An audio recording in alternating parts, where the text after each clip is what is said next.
Have you ever felt that deep longing inside you?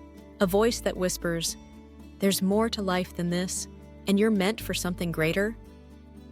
Maybe it came when you were stuck in routine, or when you hesitated at a big decision. That whisper is exactly what Paulo Coelho captures in The Alchemist. This novel isn't just a story about a shepherd searching for treasure. It's a guide for anyone searching for purpose, courage, and the meaning of their own journey. The Alchemist was first published in Portuguese in 1988 by Brazilian author Paulo Coelho. It was not an overnight success. In fact, the first publisher dropped it after selling very few copies. But fate had other plans. After being republished, it spread across the globe, translated into more than 80 languages, and selling over 65 million copies. Today, it's considered one of the best-selling books in history. Why has it resonated with so many people? Because it speaks to a universal human desire, the dream of discovering who we really are and having the courage to follow that dream. Personally, I chose to read this book during a time when I was questioning my own path. I wasn't sure if I was making the right choices for my future.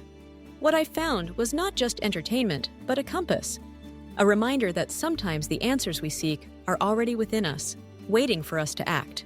The story follows Santiago, a young shepherd boy from Spain. He lives a simple life, moving with his flock, sleeping under the stars, and occasionally visiting towns to sell wool. But one night, he has a recurring dream about a treasure hidden near the Egyptian pyramids.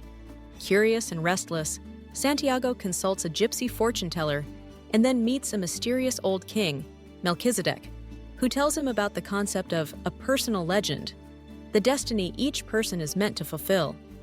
With encouragement and a few magical omens, Santiago decides to leave everything familiar behind and embark on his quest for treasure. The journey takes him from Spain to North Africa, across deserts, into an oasis, and finally toward Egypt. Along the way, he faces thieves, hardship, temptation, and moments of doubt.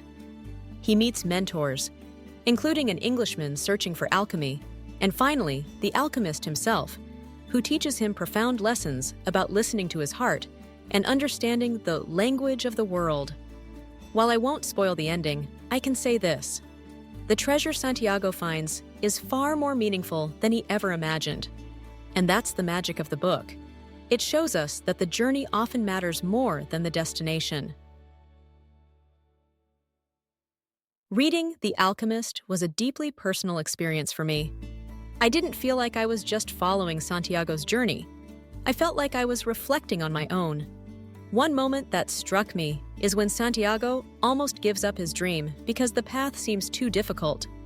He wonders if it would be easier just to settle for comfort instead of pursuing something uncertain. I've been there myself.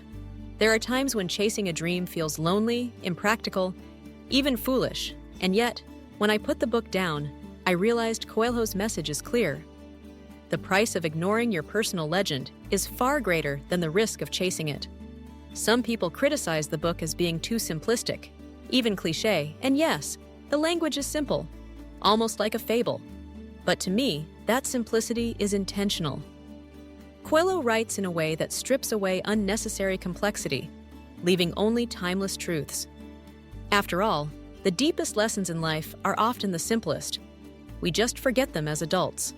One line that stayed with me is, "When you want something, all the universe conspires in helping you to achieve it." At first, this may sound like blind optimism, but I see it as a call to action. When you truly commit to something, you start noticing opportunities, connections, and lessons that were invisible before. If I had to summarize what I learned from The Alchemist, I'd highlight 3 main lessons. Follow your personal legend. Everyone has a dream, a calling, or a purpose. Often we silence it because of fear, comfort, or the opinions of others. But Santiago's story reminds us that denying our calling leads to regret. The first step is simply believing that your dream matters. The journey transforms you more than the destination. Santiago's treasure is not just gold. It's the wisdom, courage, and self-knowledge he gains along the way. This mirrors real life. Success isn't just about reaching a goal. It's about who you become in the process. Trust life's omens, but act boldly. The universe may send signs, but nothing happens without action. Santiago listens to omens, but he also risks everything, works hard, and makes choices. This balance of faith and effort is a powerful reminder for us all. I also learned a subtle lesson. Sometimes what we are searching for is much closer than we think, but we often need to go on the journey to truly recognize it. One reason The Alchemist remains relevant is because its wisdom can be applied to modern life. Here's how I've used its lessons. Whenever I face a difficult choice, I ask myself, does this bring me closer to my personal legend or further away? Instead of fearing obstacles, I try to see them as part of the journey shaping me. Every rejection, failure, or delay has taught me something valuable. I've started paying more attention to small signs in life, conversations, coincidences, gut feelings. They don't guarantee success, but they often point me in the right direction. For anyone reading, one practical exercise is to write down your personal legend. Ask yourself, what is the one dream I would pursue if fear didn't exist? Then take a small step toward it, no matter how modest. That's exactly how Santiago began. In the end, The Alchemist is not just a novel. It's a parable about courage, faith, and self-discovery. Its beauty lies in its universality. Whether you're a student, an entrepreneur, an artist, or simply someone searching for meaning, Santiago's journey will resonate with you. The book reminded me that life is not a straight line. It's an adventure filled with detours, trials, and surprises. But as long as we listen to our hearts and pursue our personal legends, we are already walking the right path.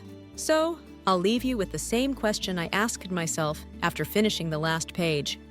What treasure are you searching for, and what would it take for you to finally begin the journey toward it?